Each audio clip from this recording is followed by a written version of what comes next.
BJP के राष्ट्रीय अध्यक्ष जेपी नड्डा ने पंजाब के होशियारपुर में एक रैली को संबोधित किया। इस दौरान उन्होंने मोदी सरकार के 9 साल पूरे होने पर विकास कार्यों के बारे में जानकारी दी। इस दौरान उन्होंने कांग्रेस पर हमला करते हुए कहा कि मेरे समय में एक पंचायत में 1 इंदिरा आवास मिलता था, लेकिन अब पीएम मोदी के नेतृत्व में प्रधानमंत्री आवास योजना के अंतर्गत 4 करोड़ लोगों को आवास दिए गए हैं। इसके अलावा उन्होंने सौभाग्य योजना का भी जिक्र किया। हम गरीब की बात करते हैं। मैं एमएलए बना था 1993 में, 1993। उस समय मेरा वीडियो आके मेरे को बोलता था कि नड्डा साहब, आपको एक पंचायत में 1 इंदिरा आवास योजना का घर मिला है, बताइए किसको लेना है। मैं बोलता था वीडियो साहब, मेरे को क्यों डाल दो, मैं कैसे तय कर पाऊंगा, आप ही तय कर लो। 1 अनार 100 बीमार कैसे बनेगा। आज मोदी जी के नेतृत्व में 4 करोड़ आवास योजना, प्रधानमंत्री आवास योजना में 4 करोड़, और घर में 2 कमरे, 1 टॉयलेट, 1 रसोई, गैस का चूल्हा, कोर्टयार्ड, और उसका मालिक नहीं, मालकिन है, महिला मालकिन है। इस तरीके की प्रधानमंत्री आवास योजना की बात की। इसलिए गरीब महिला, इनकी चिंता की गई। ये उज्ज्वला योजना, ये उजाला योजना, ये सौभाग्य योजना। मैं जमीन की बात बोलता हूं। सौभाग्य योजना में बिजली लगती थी। जब मैं एमएलए था तो मेरे पास गांव में लोग आते थे। पंजाब में मुझे मालूम नहीं, हमारे यहां पालंगरी बोलते हैं। तो पालंगरी में कोई नया घर बनता था तो उसको बिजली चाहिए होती।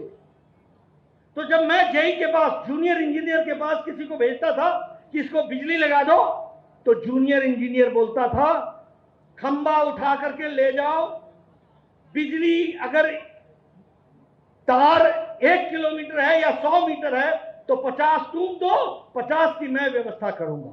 यानी 50 ऐसे बोलता था जैसे एहसान कर रहा है। आज सौभाग्य योजना में 2 करोड़ 60 लाख लोगों के घर में बिजली पहुंचाई।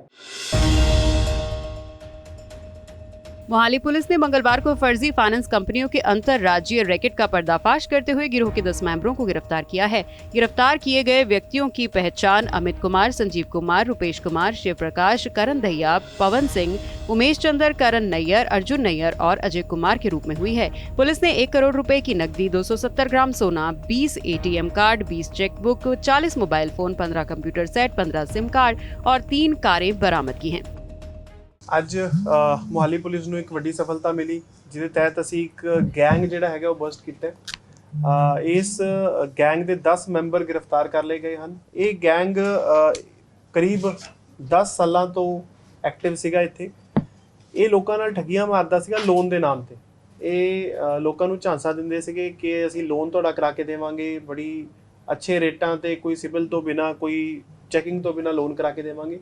ਫਿਰ ਉਹਦੀ ਪ੍ਰੋਸੈਸਿੰਗ ਫੀਸ ਦੇ ਬਹਾਨੇ ਤੇ ਜਿਹੜਾ ਉਹਨਾਂ ਦਾ ਪ੍ਰੋਸੈਸਿੰਗ ਫੀਸ ਤੇ ਫਾਈਲ ਚਾਰजेस ਦੇ ਬਹਾਨੇ ਉਹਨਾਂ ਤੋਂ ਅਮਾਉਂਟਸ ਕੁਝ ਕਿਤੇ 2 ਲੱਖ, ਕਿਸੇ ਤੋਂ 5 ਲੱਖ ਇਹ ਠੱਗੀ ਮਾਰ ਲੈਂਦੇ ਸੀਗੇ। ਲੋਨ ਵਗੈਰਾ ਤਾਂ ਕਿਹੜਾ ਹੋਣਾ ਸੀ ਫਿਰ ਉਸ ਤੋਂ ਬਾਅਦ, ਤੇ ਉਹ ਪ੍ਰੋਸੈਸਿੰਗ ਚਾਰजेस ਫਿਰ ਇਹ ਲੈ ਲੈਂਦੇ ਸੀਗੇ। ਤੇ ਕਰੀਬ 10 ਸਾਲ ਤੋਂ ਐਕਟਿਵ ਸੀਗੇ। ਇਹਨਾਂ ਨੇ ਇੱਕ ਛੋਟਾ ਜਿਹਾ kind of call centre Zirakpur ਦੇ ਵਿੱਚ ਖੋਲ੍ਹਿਆ ਹੋਇਆ ਸੀਗਾ। ਇਹ ਲੋਕਾਂ ਨੂੰ ਕਾਲ ਕਰਦੇ ਸੀ। ਮੋਸਟਲੀ ਪੰਜਾਬ ਤੋਂ ਬਾਹਰ ਆਪਰੇਟ ਕਰਦੇ ਸੀ। ਇਹ ਆਲ ਓਵਰ ਇੰਡੀਆ ਇਹ ਆਪਰੇਟ ਕਰਦੇ ਸੀ। ਆਲਮੋਸਟ ਸਾਰੇ ਸਟੇਟਸ ਦੇ ਜਿਹੜੇ ਬੰਦੇ ਹੈਗੇ ਆ, ਹਰ ਇੱਕ ਸਟੇਟ ਦੇ ਬੰਦੇ ਨਾਲ ਕਿਸੇ ਨਾਲ ਠੱਗੀ ਇਹਨਾਂ ਨੇ ਮਾਰੀ ਹੋਈ ਹੈ, ਕਿਉਂਕਿ 10 ਸਾਲ ਤੋਂ ਐਕਟਿਵ ਸੀਗੀ। ਪਤਾ ਨਹੀਂ ਕਰੋੜਾਂ ਰੁਪਏ ਦੀ ਠੱਗੀ ਇਹਨਾਂ ਨੇ ਮਾਰੀਆਂ ਹੋਈਆਂ। एनआईए ने अब लॉरेंस बिश्नोई को आतंकी की सूची में शामिल कर दिया है। दिल्ली के पटियाला हाउस कोर्ट के विशेष न्यायाधीश शैलेंद्र मलिक की अदालत में नेशनल इन्वेस्टिगेशन एजेंसी ने आरोप पत्र दाखिल करके गैंगस्टर लॉरेंस बिश्नोई और काला जठेड़ी समेत 14 गैंगस्टरों को आरोपी बनाया है। इस लिस्ट में लॉरेंस बिश्नोई, गोल्डी बराड़ के साथ ही वीरेंद्र प्रताप सिंह उर्फ काला राणा, जगदीप सिंह उर्फ जग्गू, विक्रम बराड़, अनमोल बिश्नोई, सचिन थप्पन, काला राणा, राजेश कुमार, जोगिंदर सिंह, राजू बसोड़ी, अनिल चिप्पी, शहबाज अंसारी और अनिल यादव के नाम भी शामिल हैं। हरियाणा में सूरजमुखी की एमएसपी की मांग कर रहे किसानों की मांगे सरकार ने मान ली। किसान बीते कुछ दिनों से सूरजमुखी की एमएसपी खरीद की मांग कर रहे थे। सरकार ने नहीं सुनी तो मजबूरीवश इस भीषण गर्मी में किसानों को हाईवे जाम कर प्रदर्शन करना पड़ा। इस तपती गर्मी में किसान NH-44 पर दरी बिछा के तंबू लगा के बैठे रहे। पुलिस ने 6 जून को किसानों पर लाठीचार्ज भी किया, जिससे किसान और भी गुस्सा गए। सरकार और किसानों के बीच सहमति न बनती देख के लग रहा था कि ये आंदोलन लंबा चलेगा, हाईवे बंद रहेगा, राहगीर परेशान होंगे। लेकिन बीती रात हरियाणा सरकार ने सूरजमुखी को एमएसपी खरीद की मांग मान ली। मिली और ये आंदोलन खत्म हुआ। इसी खुशी में किसानों ने आतिशबाजी की। ये लड़ाई थी देश के प्रधानमंत्री बनाम स्टेट के मुख्यमंत्री के बीच में, और हम आगे भी एमएसपी पे लड़ाई पूरे देश में लड़ेंगे और लड़ाई को लेकर चलेंगे। प्रधानमंत्री को आगे करेंगे। जो प्रधानमंत्री का रेट है वो हर स्टेट में देना पड़ेगा। आंदोलन समाप्त हुआ है। गेट यहाँ पे, रास्ता सब चल जाएगा। तूफान भी आ गया, तूफान आ गया, किसानों का तूफान है ये। दिल्ली के मुख्यमंत्री अरविंद केजरीवाल ने केंद्र के अध्यादेश के खिलाफ विपक्ष को एकजुट करने में जुटे हैं। इसी कड़ी में बुधवार को केजरीवाल सीपीआई के दफ्तर पहुंचकर सीपीआई नेता डी राजा से समर्थन मांगने पहुंचे। आपके राज्यसभा सांसद संजय सिंह और राघव चड्ढा भी उनके साथ मौजूद रहे। बता दें कि 23 जून को विपक्षी दलों की एक बड़ी बैठक होने वाली है।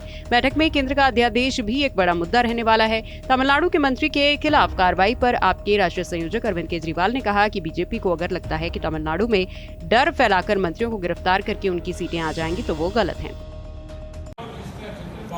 ये बहुत गलत है। भारतीय जनता पार्टी को अगर ये लगता है कि तमिलनाडु में डर फैला के उनके मंत्रियों को गिरफ्तार करके उनकी सरकार को इस तरह से उनके पीछे ईडी छोड़ के उनकी सीट आ जाएंगी, तो वो भूल जाएं। तमिलनाडु में उनकी एक भी सीट नहीं आने वाली। पूरा देश देख रहा है। एक जमाना था जब अगर सीबीआई रेड मारती थी किसी पे, ईडी रेड मारती थी, तो लोगों को लगता था कि इसने कुछ गलत काम किया होगा। अब अगर सीबीआई और ईडी रेड मारती है तो लगता है कि इसने कुछ ठीक ही काम किया होगा, इसीलिए इसको तंग किया जा रहा है। इसीलिए ये सीबीआई और ईडी का नाम बदल के बीजेपी सेना रख देना चाहिए। ये अब कोई इन्वेस्टिगेटिव एजेंसीज नहीं बची हैं। जेपी नड्डा के 3 दिन के हिमाचल प्रवास का आज आखिरी दिन रहा। यहां मंच से संबोधन देते हुए नड्डा ने पीएम मोदी की जमकर तारीफ की। उन्होंने कहा कि इस प्रधानमंत्री ने किसानों के लिए इतना काम किया है। किसान सम्मान निधि, फसल बीमा योजना, नीम कोटेड यूरिया सिंचाई योजना, सॉइल हेल्थ कार्ड, एमएसपी पर अधिक से अधिक फसल खरीद को प्रोत्साहन। नड्डा ने कहा कि ऐसा कोई काम नहीं जो प्रधानमंत्री मोदी ने छोड़ा हो। मोदी जी ने कहा कि कोई गरीब भूखा नहीं सोएगा। आज हमारी अन्य योजना के कारण 80 करोड़ लोगों को मुफ्त राशन मिल रहा है। हिमाचल प्रदेश के मंडी में मंगलवार देर शाम हुई भारी बारिश ने खूब तबाही मचाई। सुंदरनगर उपमंडल के दुर्गम और पिछड़ी धनियारा क्षेत्र के करला गांव में बादल फटने से 2 गाड़ियां बहने के साथ ही एक गाय मलबे चपेट में आके मौत हो गई। वहीं सड़क किनारे खड़ी 3 रेहड़ियां क्षतिग्रस्त होने के साथ ही धनियारा गांव के हिमराज के खेत की फसल को नुकसान हुआ। इसके अलावा गाँव के साथ लगती पहाड़ी के खिसकने से सड़क मार्ग भी अवरुद्ध हो गया।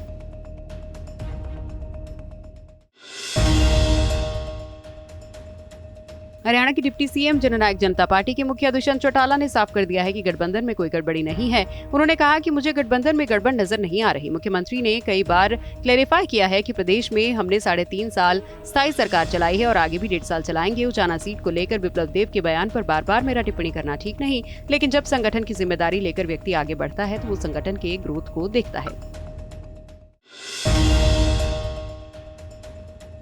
जम्मू कश्मीर की विशेष जांच एजेंसी एसआईए ने बैंक के एटीएम गार्ड संजय कुमार शर्मा की हत्या की जांच के मामले में दक्षिणी कश्मीर के 3 जिलों में दूसरे दौर की छापेमारी शुरू की। बता दें कि शर्मा को बाजार में जाने के दौरान आतंकवादियों ने गोली मारकर भून दिया था। फरवरी में हुई घटना के बाद राज्य की जांच एजेंसी लगातार कार्रवाई कर रही है।